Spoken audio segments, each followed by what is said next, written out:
July 4th, a holiday on the river. But in just hours, everything changed.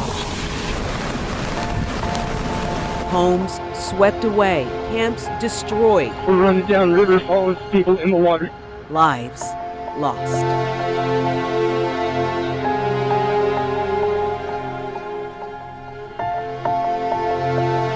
Now she's in a better place with God holding her right now. But in the midst of disaster, we see the strength of community. Texans helping Texans, racing toward danger, becoming the heroes their neighbors needed. True miracle. There's no other way to explain it. Tonight, we remember those we lost. We honor the courage that emerged in the darkest moments. And we ask what must change before it happens again.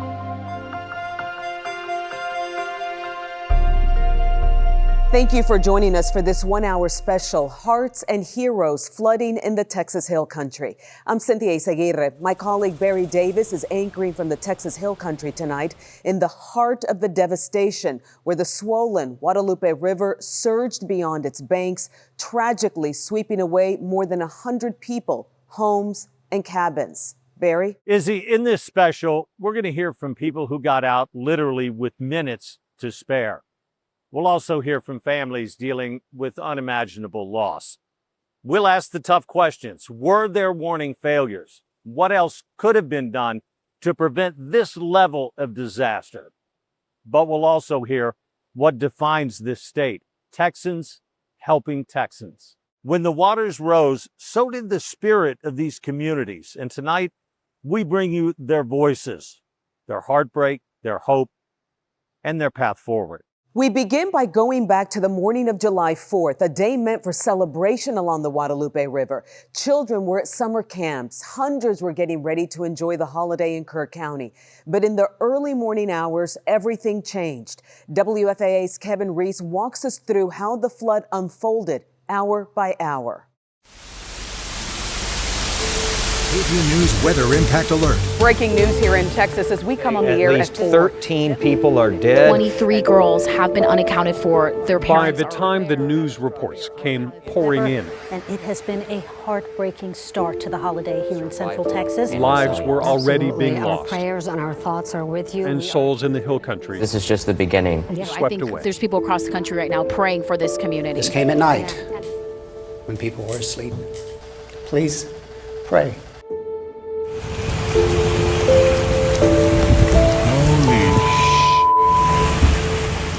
We know now that at 1:14 a.m. July 4th, the National Weather Service did issue a flash flood warning for parts of Kerr County, but that by 2:30 a.m., Lorena Guillen at Blue Oak RV Park was calling the Kerr County Sheriff's Office. She says they told her she was safe. It was absolutely awful, and it was pitch black. An hour later, RVs and cars and cabins were racing past her downstream. And screams, the screaming, it was awful. The first picture from Camp Mystic showed young girls in only ankle-deep water walking to safety. But at 4:22 a.m., a first responder asks an emergency cell phone push alert be sent to Kerr County residents. Is there any way we can send a code red out to our Hunt residents asking them to find higher ground or stay home? We have to get that approved with our supervisor. Records indicate that caused up to a 90-minute delay. At 5:31 a.m., Kerr County does send a social media post that this is a very dangerous and life-threatening flood event. Move to higher ground. But for more than 100 souls, it was already too late. We're praying for all of those missing to be found alive. We didn't know this flood was coming.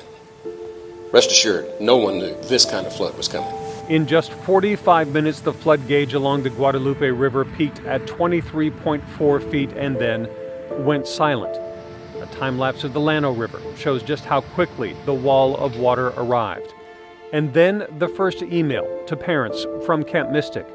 We've sustained catastrophic level floods. We have no power, water, or Wi-Fi.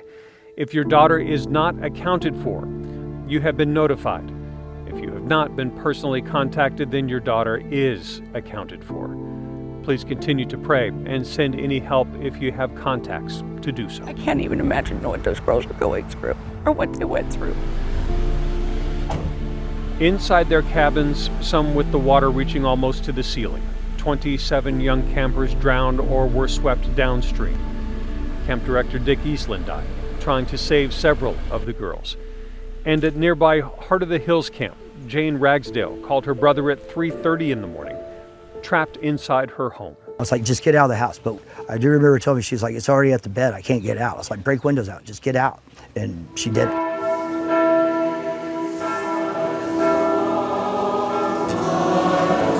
By the end of the first week, the toll and the scope of the disaster were both staggering. More than 130 dead, more than 150 still missing, and some bodies being recovered as far as 20 miles downstream. No parents should ever have to bury their child. But the next flood, one of help, humanity, and hope, that is part of this hill country heartbreak too.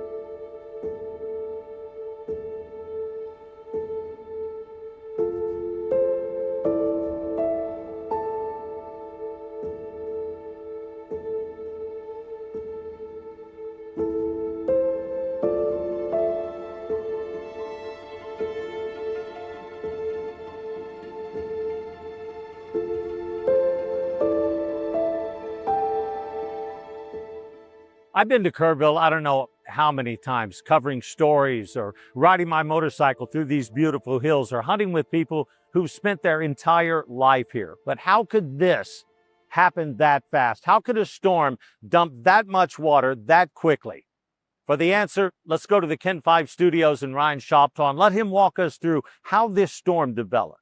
This historic storm started with tropical rains in the southern Gulf, gradually organizing into the second tropical storm of the 2025 season. Barry began as a tropical wave over the Yucatan Peninsula, and as its center reemerged over water, it strengthened into a tropical storm. Barry then weakened into a tropical depression before making landfall Sunday night, June 29th. And as these storms make landfall and move away from water, they lose their fuel. They typically fall apart and become remnant areas of showers and thunderstorms.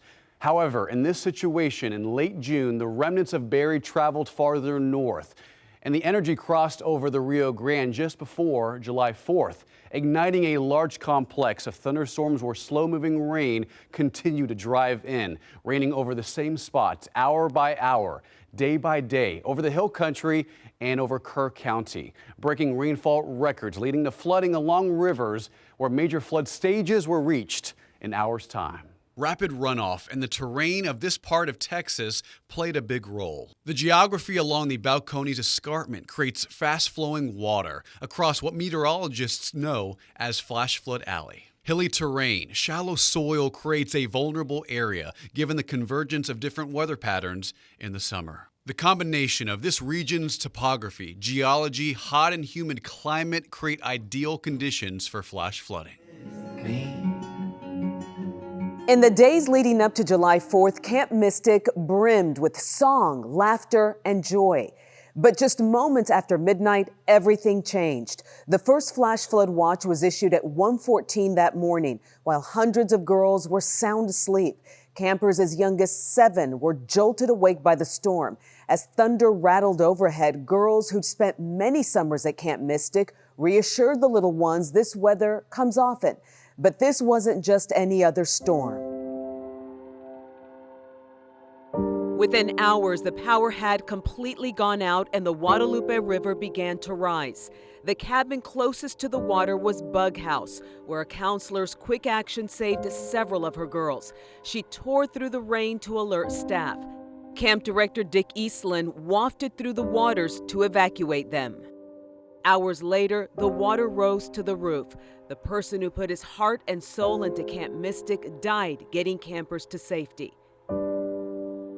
In other parts of the camp, staff led campers through knee-deep water to Rec Hall, where the girls waited on the second floor for hours as the water rose. Our usual flooding plan is to get to the highest point, but it happened so quickly that no one really had time. Hand in hand, they prayed and sang for hours in the night. By the time some girls realized the severity of the flooding, it was too late to get campers to that central point. At Wiggling Cabin, they waited out the storm on mattresses until the waters began to recede. At Chatterbox Cabin, 9-year-old girls watched as their rescue car floated away.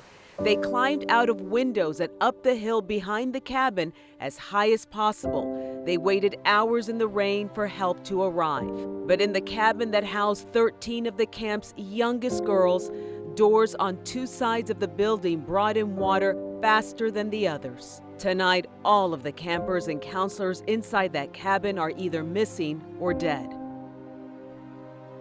When the sun finally began to rise, stuffed animals and blankets lay on the lawn, and campers and counselors waited for rescue as they held on to mattresses, poles, and trees. They clung to hope that their friends and sisters also survived a night of horror they'll never forget.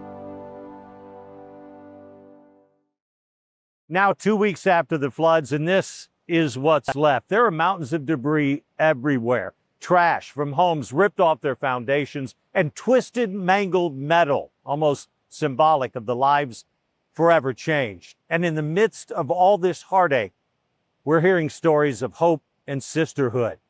Teresa Woodard brings us the voices of Camp Mystic, raw and resilient, as they try to reconnect with the place that helped shape them.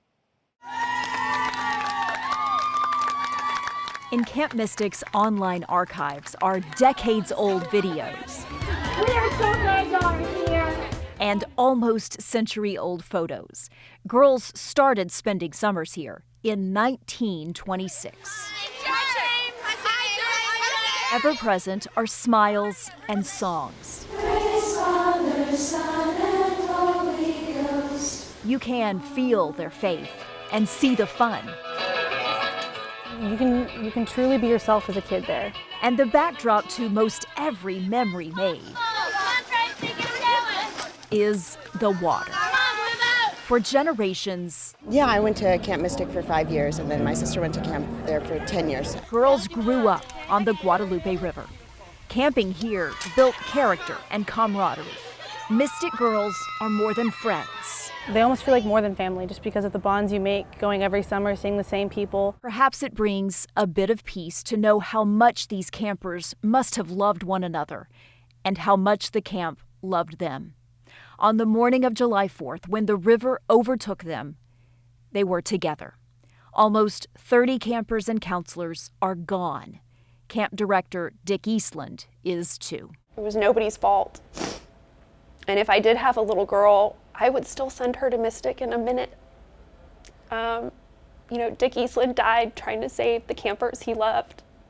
And there's no other place on earth I would want my little girl to be, where she's loved so much that somebody else would die trying to save her. On the other side of Mystic, campers knew there was a terrible storm, but did not know it was catastrophic. I feel guilty that we were so safe and oblivious while they were living hell on earth. The gravity, the reality set in. The Lord of love has come to me. I want to pass it on. On a bus, evacuating. Devastation surrounded them, yet still they sang.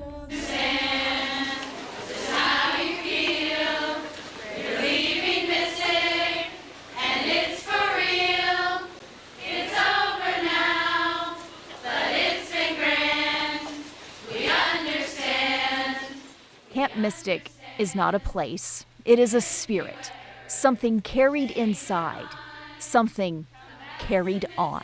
Thanks for a great tour. See you next year. Bye-bye.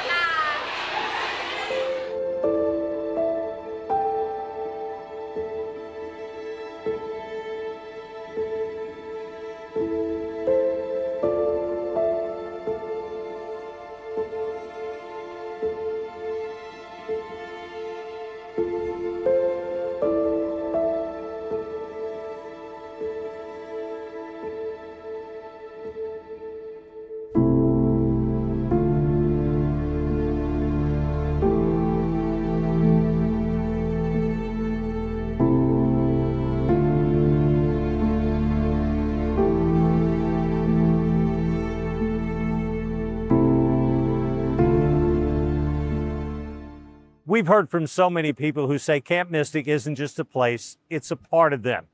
Our station in Austin, KVUE, shares the story of one former camper, now a writer and teacher, who shares her memories that helped shape her, and the heartache of seeing that place forever changed. I was a Mystic girl for 7 years, I think, between 87 and 93.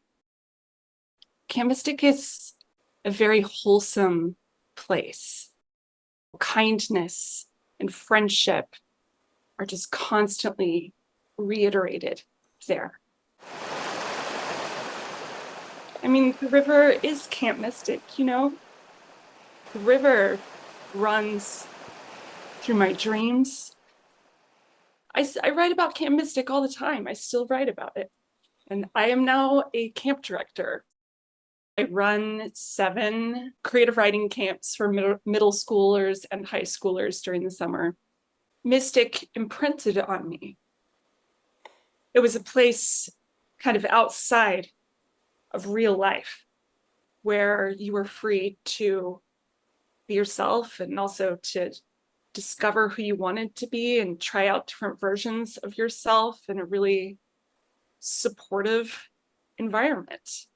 You know, when I think about Mystic, I hear the little smack of like hundreds of girls flip-flops along the gravel paths and the limestone steps. I hear the buzz of like 50 tiny electric fans going all at once in those cabins at night. I hear the cicadas. I hear like voices singing, coming like through the dark toward you, and you can't see who it is yet, but you can hear them singing. I think about how good the food is. You know, I have gone back there often in my mind. It's a sort of place of safety, which is why, you know, this part of why this is just so, it's just so tragic, because for so many people, like, that's our imaginative safe space. I think girls that age are often feel so awkward and are so self-conscious when they're in the regular school year. But a place like Mystic, they really are in their bodies and in the world and just feeling the full joy of youth and discovery. And it's just beautiful. The moment the news broke about the scope of the deadly floods, Texans stood ready to provide our neighbors every need, dropping their holiday plans to race to the center of the devastation with shovels, blankets, food, flashlights, you name it. Many of you reached out desperate to help, and thanks to your generosity, 11 Tegna stations across Texas have raised more than $500,000 for flood victims within the span of just 2 weeks. We thank you for your generosity. Every dollar raised will go directly to the nonprofits working around the clock in the Texas Hill Country.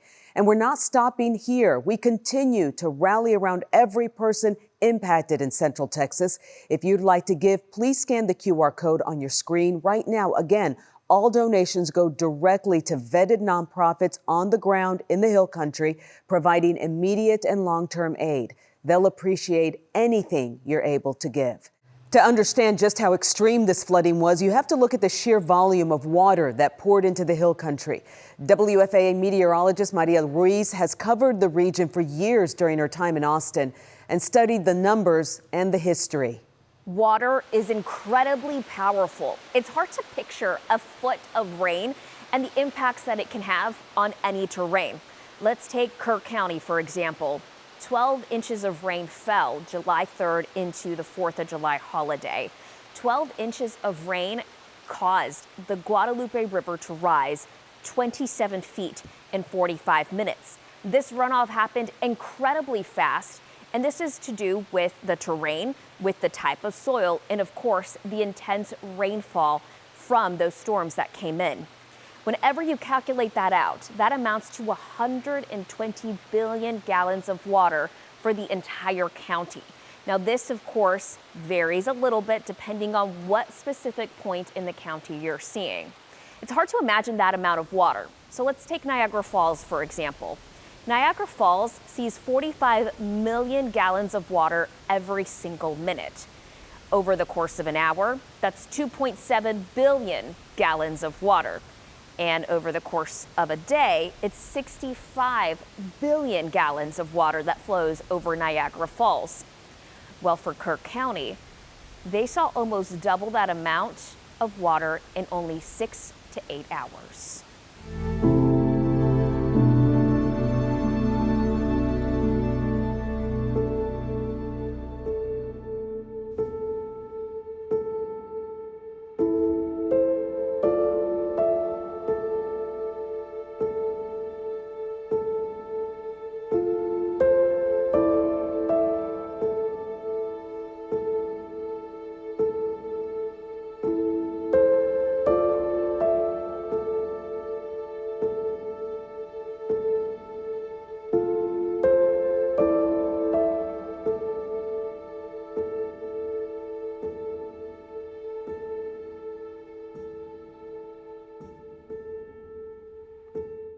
Kerrville has always been this beautiful little picturesque town tucked away in the Hill Country. Now, this is it. Everywhere you look, and I mean literally everywhere you look, there is debris stacked up everywhere.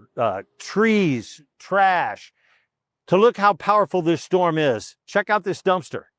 This thing was literally twisted in half by the power of the water when it came ripping through here. And when these little towns began to flood, it was a literal race against time to save as many people as possible. Emergency crews from across Texas converged in the Hill Country, arriving by air, by boat, and on foot. But it wasn't just first responders. In many cases, it was neighbors, sometimes total strangers, risking their life to pull others to safety. Jobin Paniker gives us a look at those life-saving moments and the people who answered the call when seconds mattered.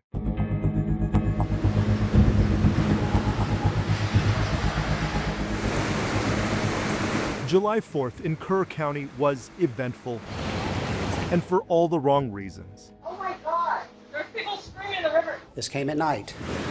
They woke up underwater. When people were asleep. In bed. And overrun by raging floodwaters from the Guadalupe River. It was just a roar that couldn't drown out. And then sound. What haunts many of them now. And you can hear them screaming. I saw children floating in the water begging for help that we could not reach. The river has flooded before, but never like this. There were no minutes. It was seconds. Never 26 feet in 45 minutes. There's so much water between me and where I had to go. Every good and fun down by the river story has been replaced with the horrors they've witnessed. We saw all of the other camps destroyed, obliterated. The doors opened and the flood came in from both sides. We heard so many survival stories in Central Texas. So tighter. In San Angelo, rescuers braved the rushing river, forming a human chain to save a woman. In Center Point, another woman was pulled from a tree she had climbed to escape the rising floodwaters. Grab whatever and get out, get out. And there was furniture everywhere. The water was up to here. People clinging to trees, to mattresses, to pillars, to hope. We just held on for a couple more hours. Yeah, a couple hours. We waited and waited and waited. But for far too many people, young and old, the river was faster than the help. He started yelling at them, throw me your baby, throw me your baby. The floodwaters didn't just take their towns, it took their world. Both my parents are deceased, and I said, Mom, Dad, God, help. More than 130 people are now confirmed dead, including dozens of children who were attending summer camp along the river. I can't even imagine what those girls are going through. There is a grim comfort in knowing many are still missing. Even more families are left painfully wondering. There are going to be some of us that are going to walk away empty-handed. We're going to have to bring our child home. Over the next several days, the death toll rose as the water receded, and it has revealed the worst. It's like mass destruction. It's like a third world war zone. The efforts to find survivors continues in the air, on land, and on the river. They're running into a lot of technical challenges with terrain, with water. Almost 2 weeks later, at some point, search and rescue becomes recovery. I can't say I'm okay, but I'm gonna do my job. It was supposed to be a day to celebrate, but Kerr County spent it fighting to survive. Please pray for our community. July 4th now means something more. This is a hard day. On the Guadalupe River, I'm Jobin Punker. This area is known as Flash Flood Alley. It's not uncommon to get flooding, but not like we saw on July 4th. And there are warning systems in place to try to keep people safe. But a lot of folks are asking, could more have been done?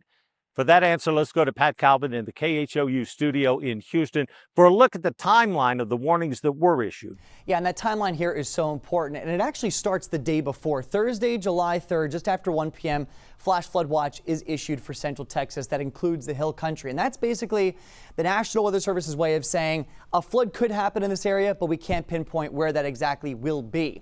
Later that evening, high-resolution data starts to point more towards the potential of a high-impact flash flooding situation, and so they issue a special discussion about it. It's not until the flooding actually starts, those heavy storms develop, that the National Weather Service is able to say, okay, this exact area is where flooding is going to become an issue. And so at that point, 1:14 a.m., Friday, July 4th, that flash flood warning is issued with a tag that triggers emergency alerts on cell phones. 3 hours later, that situation becomes so bad it's upgraded to a flash flood emergency. So yet again, those cell phone alerts are going off. It's important to note, however, that you only get those cell phone alerts if you have cell phone service. And 17 minutes after that flash flood emergency is issued, the Guadalupe River at Hunt hits major flood stage. Now, we talked about this area being known as Flash Flood Alley. Now, exactly what is that? It extends from the Dallas Metroplex down to the U.S.-Mexico border, and it's where you've got Pacific and Gulf moisture overlapping to produce heavy rainstorms. And the Hill Country is pretty much the bullseye for this, and it's also the area where a lot of major rivers run through the state of Texas. So what makes us so unique? Let's talk about the Guadalupe River itself. This is where we had that major flooding, and all of these small streams and creeks run into the Guadalupe down steep terrain with shallow soil, and so when heavy rain comes down in this area, it has nowhere to go but to fill this river, and that's what leads to flash flooding during heavy rain events.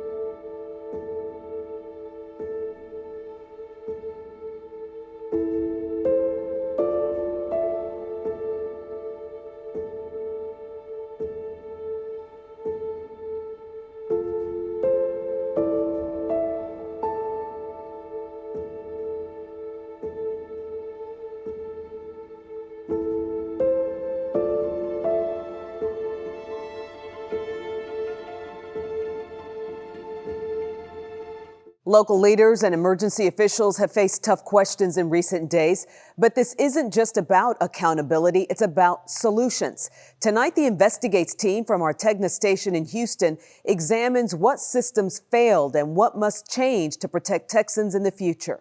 Here's Jeremy Rogalski. Yeah, we discovered breakdowns, shortcomings, and missed opportunities to keep people safe.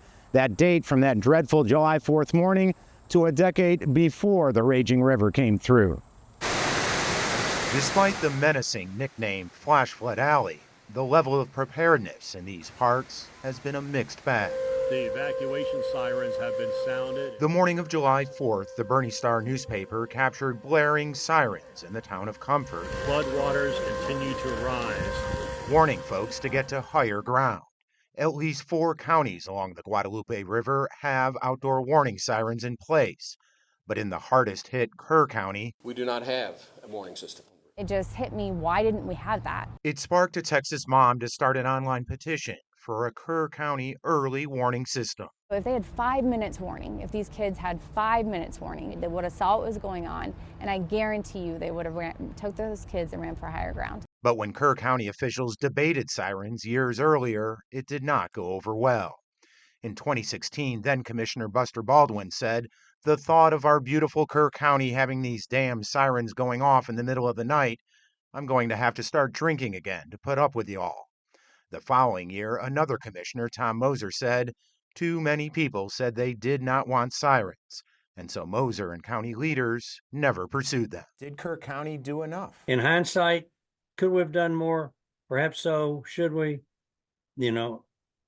Perhaps so, but it's a matter of, the money that you have and the revenue you have coming in. Accountability also rests where so many young campers and counselors died. Headlines show Camp Mystic flooded many times since opening nearly a century ago. It was a ticking time bomb, Camp Mystic. Jeff Evans spent more than a decade forecasting Texas storms in his 34-year National Weather Service career. The terrain and the way those creeks converged, it was just a matter of time till what happened on the 4th of July happened. Even with the known danger, records show Camp Mystic tried to get out of FEMA's special flood hazard maps, requesting the removal of 15 camp buildings in 2013, and years later, 15 more. Spending time and resources fighting the maps rather than really focusing on safety. Syracuse University professor Sarah Pralley doesn't know why Camp Mystic challenged FEMA's maps, and the camp did not respond to requests for comment. But her years of research reveals property owners often do so to avoid costly flood insurance and stricter building codes. You would think that at a camp for young people, they would be particularly cautious, certainly about the risk of flooding. In the end, FEMA approved both requests, putting much of Camp Mystic on paper just out of the blue-shaded 100-year floodplain. But in reality, Pralley says, it was still in the thick of it. The lowest point in those areas was sometimes a foot above the base flood elevation. That's not a lot of room for error. The Guadalupe is starting to come up and Shoemaker is no longer passable at this time. There was no room for error when the torrential floodwaters rolled through. I had this program running. But real-time scanner recordings captured by John David Trollinger offer a glimpse at the gaps in alerting those in harm's way.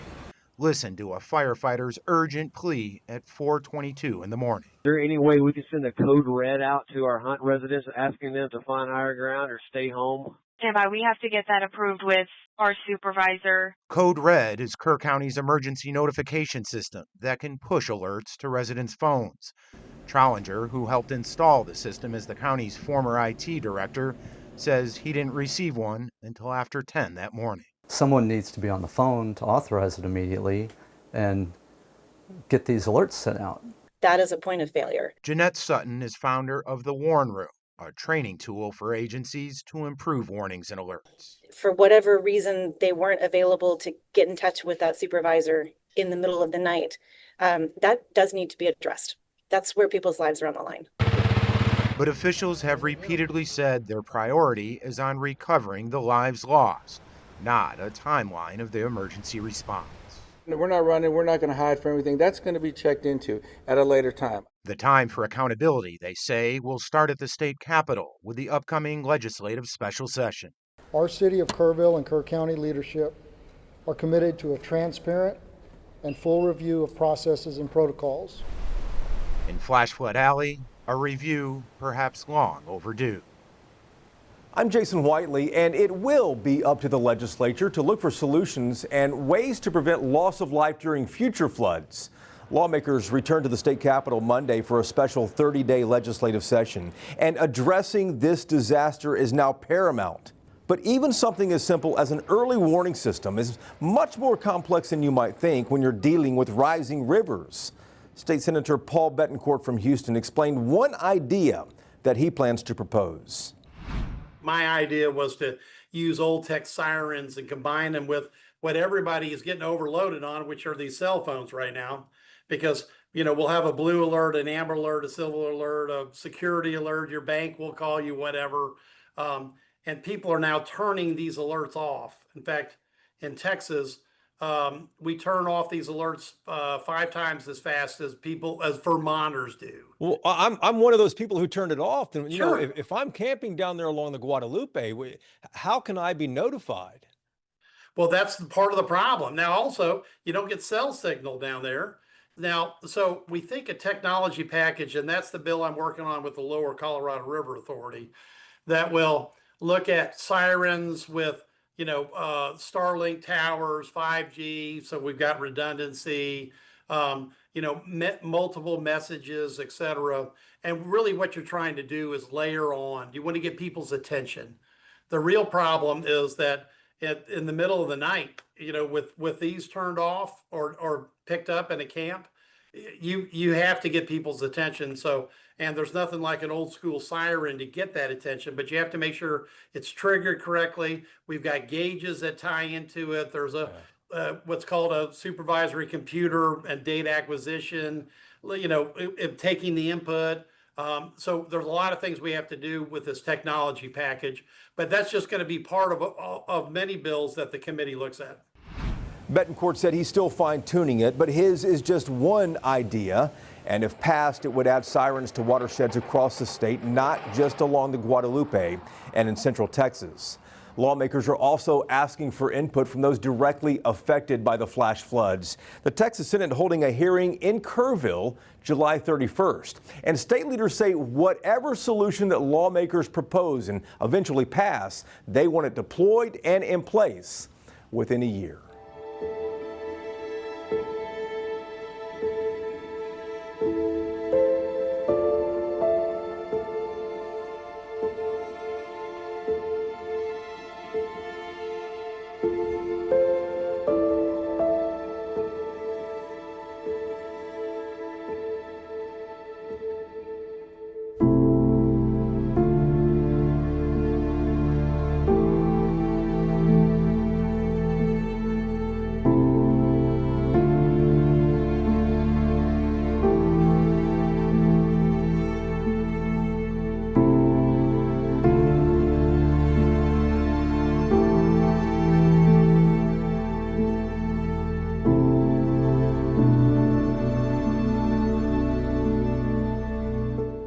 The torrential rains that upended hundreds of lives went far beyond Kerr County lines. Closer to the state's capital, at least 17 people died in the floodwaters of Travis, Williamson, and Burnett counties. Even now, weeks later, several others remain unaccounted for. Tonight, Brianna Perez shares their stories of loss, survival, and the heavy burden to rebuild. I'm near FM 1431. Lago Vista is on this side and Marble Falls is directly on the other side. Construction has begun on the Cow Creek Bridge, which was washed away during the recent flooding. It was here in the morning of July 5th during a heavy rainstorm when the creek rose up suddenly and a family was driving to summer camp. According to friends of the Hammond family from Marble Falls, the rain was so heavy they didn't see the bridge had been ripped apart. Their van was washed away into the raging creek. The parents and 2 children were able to get to safety, but 17-year-old Malaya Hammond was swept away by the strong current. Her body was recovered several days later. Across Travis, Williamson, and Burnett counties, Malia's death would be among the tragic stories of lives lost and families uprooted. At Leander, Brandon Dunn spent days searching for his father, who lived along Brushy Creek in Williamson County. After a 6-day search, his body was found. It's believed that Brandon's dad had been near the creek when the water levels rose suddenly. The floods of July 5th also caused devastating property losses in Georgetown. Jordan Anderson and his family of 4 have called the Shady River RV Resort home for the last 5 years. Their home was wiped out by the flood. We all got out with a set of clothes each and some things, but not everything. And even when I went back, I wasn't really thinking of grabbing things. I was trying to get the whole thing out, so everything's gone. The Snyder family, whose ranch in Williamson County has served as a gathering place for family and friends for more than 20 years, lost nearly everything when the heavy rains came. Christy Hartman and her family were in a mobile home on her parents' property. On July 4th, as the family watched news coverage of flooding in Kerrville, they had no idea their own home would soon be at risk. We were out of the flood zone, so we weren't even worried. That changed overnight when Hartman was awakened by a phone call from a relative who was concerned about the heavy rains. So she looked out the window and the water was already up to the bottom of the window. But by the time we opened the door, the waters rushed in, and so we ran up the stairs. 6 adults and 5 children took shelter in an upstairs room as floodwater washed away everything below. It's a miracle that we're alive. And we're just, all of this, we can deal with this. It doesn't matter. But we have each other. The Snyders demolished what remained of their home. Despite the loss, the family said the outpouring of support from the community has been overwhelming, helping them clean up the debris and pack up what was salvaged from the home. This area in Travis County is considered to be part of the flash flood alley. It's where rolling hills and hundreds of creeks, as well as unpredictable weather, combine every now and then to create destructive floods like what we saw here the past couple of weeks. Reporting near Lago Vista, I'm Brianna Perez. As much of a tragedy as it has been, it's also been a scene of heroism every single day. Despite those who have lost their lives, there are even more than that who had their lives saved by people who went into danger. We've shown you incredible rescues during those first few hours. First responders working nonstop to save friends, neighbors, and total strangers. And a rookie Coast Guard swimmer who brought nearly 170 people to safety.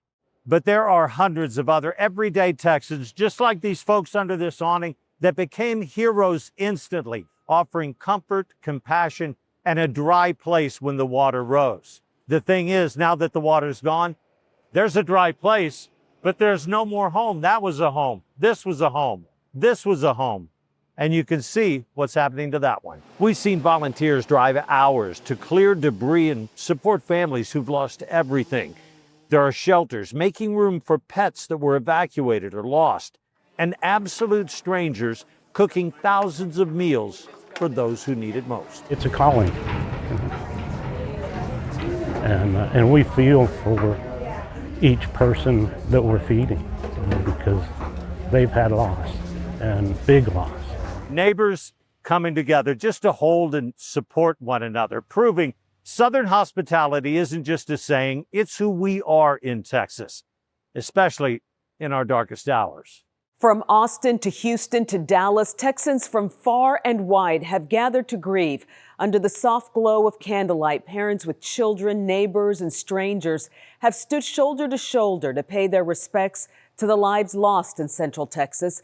The grief is so profound, but so is the resolve. Across the state, hope flickers even in the dark. I cannot imagine the grief that so many are experiencing just an hour north of us. Darkness cannot drive out darkness. And my beloved, these lights that we are holding are symbolic of that light that's going to drive out this darkness that has literally flooded places like Kerrville and the other counties, and those of you who have been affected through the loss of a loved one. We know the impact is deep. The young children who I cannot imagine the horror and the terror that many of them felt on that evening in the middle of the night. I know many are still in the darkness. And I just believe that anything and everything we do, we have to stand alongside each other to do that, and that's why we're here tonight. Declaration is a sign of faith. I want you to lift your light in the air as high as you see yourself in this state of Texas, rising above this darkness, a peace that don't make sense. And we need that peace because right now it don't make sense, this tragedy.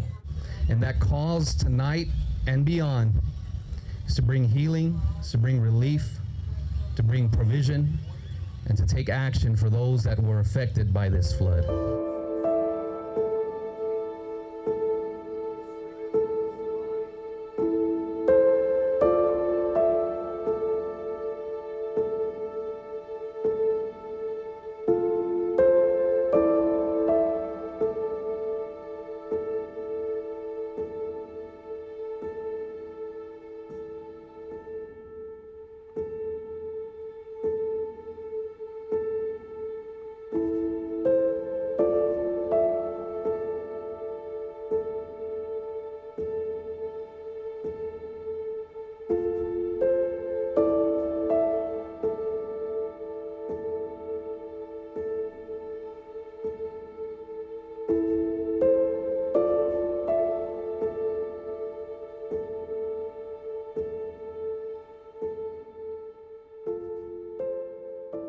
Along the banks of the Guadalupe River in Kerrville, more than 140 wooden crosses now stand as a growing memorial to those lost in the July 4th floods. Each cross bears messages from grieving families and communities across Texas. Amanda Henderson shows us how this simple gesture is helping families feel seen and not alone. In the heart of Ingram, Texas, you'll find the banks of the Guadalupe River. Wildlife making their way through piles of branches, while the race to recover victims continues. What troubles have you guys had with the water today? Well, we were working last day, but yesterday and today, we have to stop for the raining. The raining is causing the rivers comes up. Manolo Acevedo is with Protección Civil from Nuevo León, Mexico. They are armed with ATVs, divers, boats, maps, and search dogs, only taking breaks when officials tell them it's too dangerous to search. The team is one of several we saw today, walking the river, searching for evidence of those swept away in the floods. Talking with some of them is difficult. What they show us in videos and what we find in the river too. About 4 miles downriver from Acevedo's team in Kerrville, today we found Roberto Marquez. So how many of these have you made so far? But I believe we need to make another 18. The artist is hand-making these crosses to honor those lost across Texas. You can see that lumber has been broken. The river, pushed, must have been a wall, fence. The crosses line Guadalupe Park, a wall for people to leave messages also nearby. I can't help but notice this one. It says blessings and prayers from Uvalde, Texas. See what I mean? There's a lot of people from Uvalde. He reads the notes out loud to us. United in love for the Texas Hill Country. Marquez hopes this will bring a sense of peace for those who visit. This becomes a sacred place for everyone to come and unite so we can all get together and comfort each other. I think that's what we are up to do, and especially at this moment. From tree branches to rooftops, the ways people made it through the storm are nothing short of miraculous. Some were 15 feet in the air, others floated on mattresses as floodwaters surged around them. Tonight, one message rises above it all: the gratitude of being alive. We're on Water Street in Kerrville at a growing memorial to those who died the night of the floods. One man says the Houston Astros and Jesus Christ saved his life July 4th. He also says what he heard and saw that night will stay with him forever. Mike Jimenez has his story. And for the first time, I just broke down. You know, I mean, my mom cried in my arms yesterday. Ricky Ray Robertson says when the Guadalupe River started to rise, he didn't have time to think, saving his brother who was at home along the river. I was banging on that door. He couldn't hear me, so I had to kick in the back door. Robertson says when he first crossed the street, it was dry, but in less than a minute, the waters had risen. Then when I got him, when we went back across, it was a little bit over my waist. Robertson stays at a cabin behind the home where his brother lives, which was washed away by the river. But on that night, he was watching the Astros game across the street, deciding not to go home when the rains began to fall. Houston Astros and Jesus Christ saved my life. As Robertson scrambled to save what he could, he says he heard screams from the river that he says will haunt him forever. I think what I heard on this river that night was just more mind-blowingly chilling. As the waters have receded, Robertson says several bodies have been recovered near his home and have left behind a trail of destruction. This green shed came from next door. The car came from 9 miles away.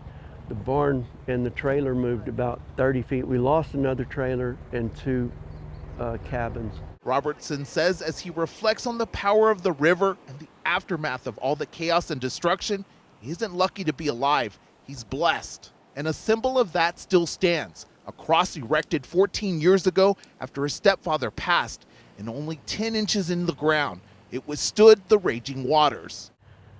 This is eternal. And what it means to me is my faith is stronger than that river. Faith reminding him to stand strong, and by sharing his story, it's allowing him to heal. I need to cry a little bit. I need to break down. I need to let some of this out. You have to breathe, and you do have to realize that we are human.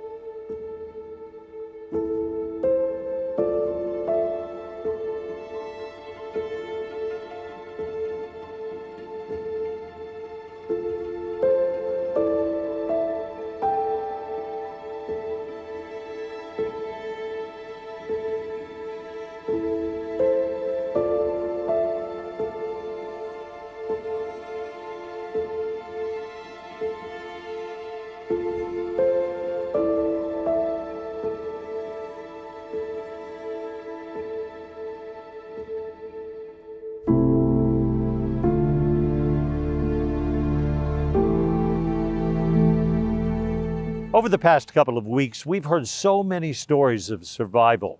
12 miles north of Kerrville, in Ingram, a couple clung to a pillar for hours as floodwaters swallowed their home. We were there the first time they went home again, and though so much was gone, there was one thing Doug and Libby Fuller were sure they'd never see again.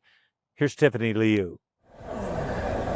5 days after the deadly floods in Kerr County, a couple who survived it. Scared. I mean, I'm scared, but I need to see it with my own eyes. Because if I don't, I'll speculate. Are wondering about their home right by the Ingram Dam. For the first time, Doug Fuller it's all gone. And his wife, Libby Evans Fuller, are seeing what's left. There are no words.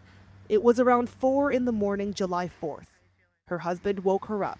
Libby put on clothes, and in that short time, You know, the water's coming in under the door at this point. the couple says they saw 5 feet of water in less than 5 minutes. We were on the mattress of the bed, floating, you know, this far from the ceiling. I had the ceiling fan in my stomach. Doug first swam toward the door, hanging onto the frame. The refrigerator was floating in the living room. There was furniture everywhere. The water was up to here. Libby made it to the door too, but the violent waves kept coming. The door slammed on my hand, luckily just bursting a blood vessel, but he had already flown off and grabbed the pillar. No one else could have saved them. I knew I was about to go, and just he caught me. by my hand in my pants and grabbed me to the pillar, and we just held on for a couple more hours. Yeah, a couple hours, and until the water actually subsided all by itself and we could touch the ground again. This pillar saved your life. Yes, it did. Doug and Libby are still in shock they survived as they think about all the lives lost, especially the little ones at Camp Mystic, just a few miles away. I can't even imagine what those girls are going through or what they went through. the families too. If you had asked me to trade places, I'd do it in a heartbeat with those kids. I mean, why us and not them? As they see their unrecognizable apartment and all their damaged things, They found his wedding ring. they found hers too. Having things that already have memories attached to them, I mean, I didn't have anything. Libby and Doug are filled with wonder. They know to be alive is to be grateful. In Ingram, I'm Tiffany Liu. This place truly is special. The people here are kind and caring. When the cameras leave and the headlines fade, and they will, this community will still be here, rebuilding, remembering, and holding on to lives that were forever changed by this flood. We want to thank you, our viewers across this great state and across the nation, for your compassion, for your caring, most of all, for your support. And because the river took so much, it also revealed something much, much deeper. It brought out and put on full display the strength of neighbors, the power of unity, and the heart of what it means to be a Texan.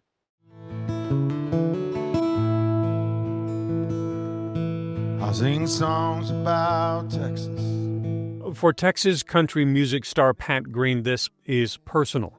His younger brother John Burgess, sister-in-law Julia, and their sons James and Jack, among those swept away. And sing me one more song about old San Antonio. For all of the victims and survivors, Green's Wednesday night virtual concert at Globe Life Field in Arlington raised more than $1 million. The one thing I know about Texas is Texas stands up for Texas.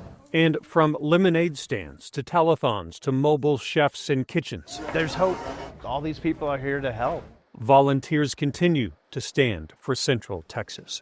Hundreds of rescuers and searchers still hard at work. We've been putting 18-hour days in, 24-hour days at times, doing everything we can to get these families closure. Rescuers from Texas and surrounding states, even from Mexico. We are talking about we lost people, we lost children.